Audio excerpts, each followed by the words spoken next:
Le président Volodymyr Zelensky a déclaré que les forces ukrainiennes ont repris la ville d'Irpin, en banlieue de Kiev. Mais il indique aussi que la Russie contrôle toujours des parties de la région de Kiev. Certains des combats les plus violents à proximité de la capitale ont eu lieu à Irpin. Une nouvelle série de pourparlers en face à face est prévue mardi à Istanbul, en Turquie. Des délégations des deux parties sont arrivées lundi. Le président Zelensky a déclaré que l'Ukraine était prête à envisager la neutralité et offrir des garanties sécuritaires à la Russie.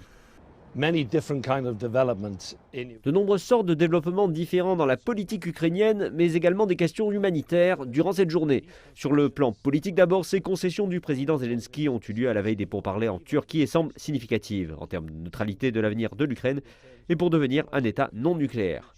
Des garanties sécuritaires et la neutralité et un statut non nucléaire de notre État. Nous sommes prêts pour cela. C'est le point le plus important. Cependant, ce sont des conditions difficiles à accepter pour la Russie, impliquant que tous les soldats russes quittent l'Ukraine.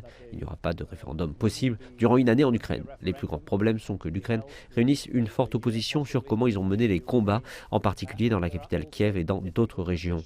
Cependant, le plus gros problème concerne l'aspect humanitaire. Plus d'un quart des Ukrainiens sont désormais des réfugiés, la plupart dans leur propre pays.